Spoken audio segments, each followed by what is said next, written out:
Darling, do you know what genuinely disturbed me in Tokyo? Not the crowds, not the neon, not even the frightening number of people calmly sleeping upright on trains after what appeared to be a 14-hour workday and possibly an existential crisis. No, it was this. I watched a businessman in a suit that looked like it cost more than my first apartment eat the exact same homemade lunch 3 days in a row. Rice, pickled vegetables, tiny portion of fish, perfectly arranged. No performance, no flexing, no pathetic little luxury logo parade. He wasn't trying to look successful. He was just financially unbothered. And suddenly, I realized something Americans almost never admit. Many people in the West slowly bankrupt themselves trying to create the visual illusion of prosperity. Meanwhile, entire cultures quietly become stable by refusing to participate in that theater at all. Because America built an economy around appetite. Japan built survival instincts around restraint. In America, boredom is treated like a crisis. In Japan, repetition is often treated like discipline. And financially, that difference becomes enormous over 30 years. You see it everywhere in Tokyo. Tiny apartments without mountains of clutter. Old men carrying briefcases older than some TikTok influencers. Perfectly clean 20-year-old objects still functioning beautifully. People repairing umbrellas instead of replacing them because the handle snapped. Meanwhile, in America, people finance kitchen renovations larger than the average Tokyo apartment and still panic when the dentist sends an invoice. That is not wealth.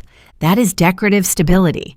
Let me introduce you to Kenji. Kenji lives in Kyoto in an apartment so small most Americans would attempt to store winter decorations in it.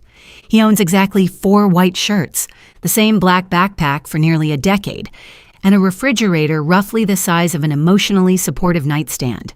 Every morning he leaves home at the exact same time carrying a homemade lunch, wrapped carefully by hand. Nothing about his life looks impressive online.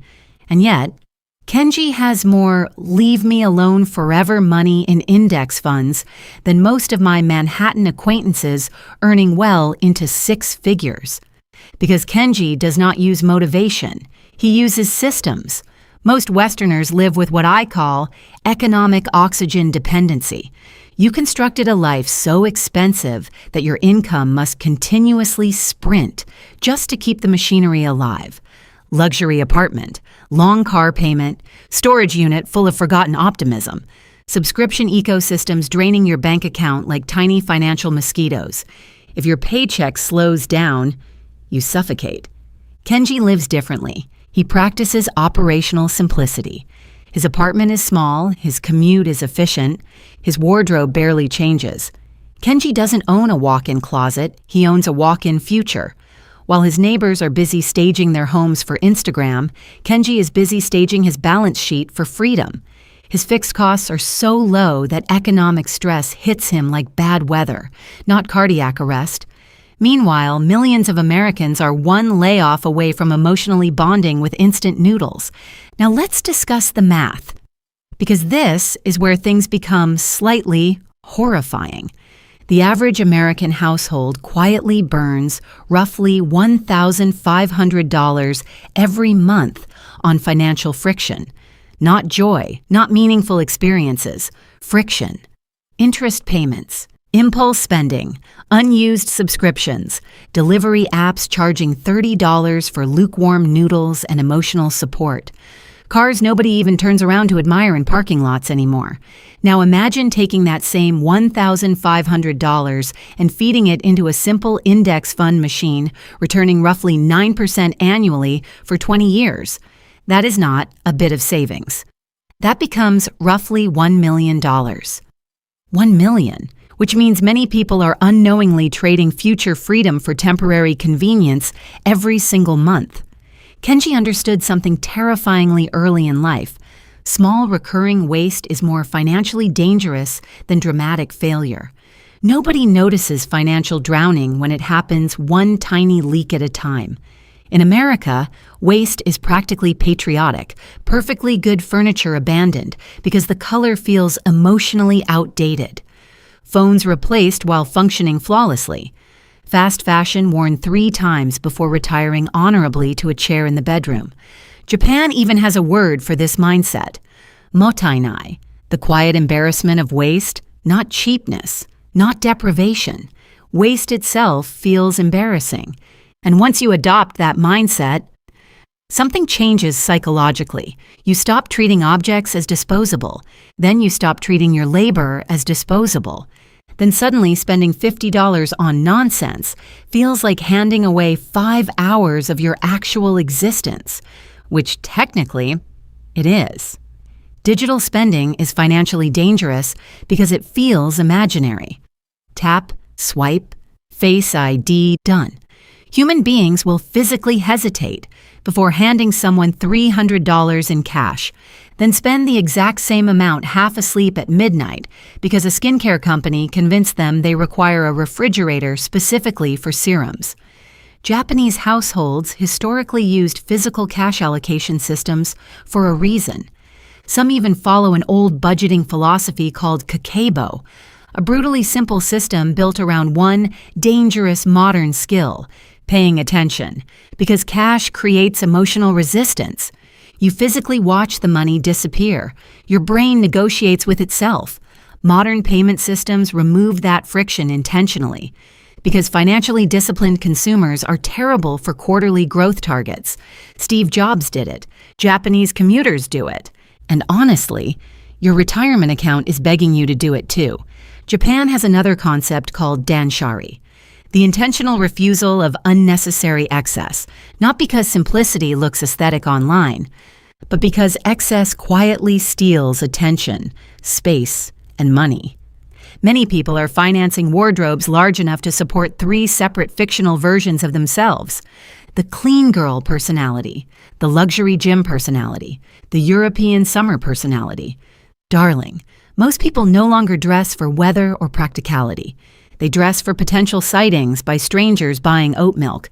Every decision you don't have to make about your clothes is a decision you can make about your capital.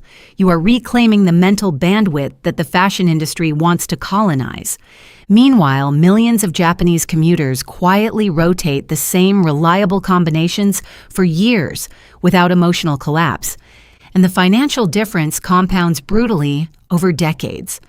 This may be the most profitable psychological trick modern economies ever invented, convincing exhausted people they deserve consumption as emotional recovery.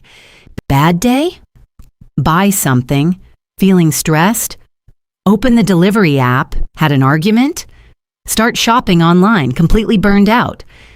Book a vacation you probably can't even afford yet and throw it on a credit card. Darling, if every stressful work week requires financial sedation by Friday night, your income is not building wealth. It is financing survival. Entire industries quietly depend on people remaining psychologically overstimulated and financially impulsive. The Japanese mindset often asks a much colder question: was this purchase worth the life energy required to earn it? Mottainai is not just about wasting objects. It is about wasting yourself. And once you begin asking that honestly, entire categories of spending die immediately. This is perhaps the most expensive social habit in modern life: surrounding yourself with people who normalize financial insanity. One friend buys a luxury SUV. Another renovates a kitchen resembling a boutique hotel lobby. Suddenly, everyone starts quietly panic spending to maintain social equilibrium. It becomes synchronized financial theater. Japan still has status culture, of course. But there is also a stronger social tolerance for modest repetition, simplicity, and understatement. There is even a Japanese aesthetic idea called shibui, understated elegance, quiet quality without the desperate need for attention.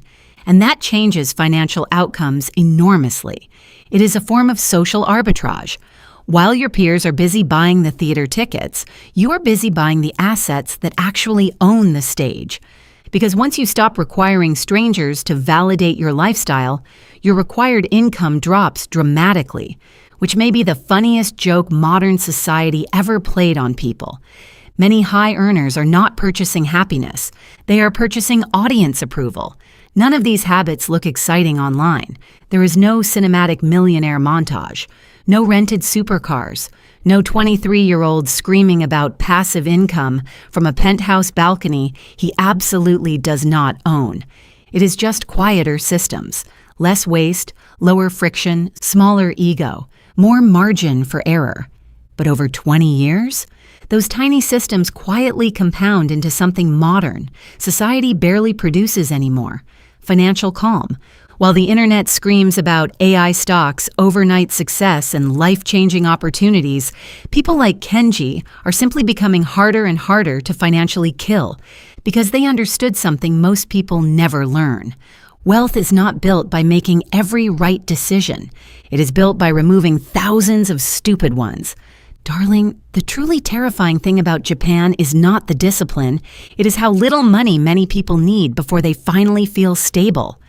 Meanwhile, millions of Westerners keep upgrading lives that already worked perfectly fine, until those lives become so expensive they require permanent exhaustion to maintain. And perhaps that is the real luxury nobody advertises anymore, not needing to impress anyone.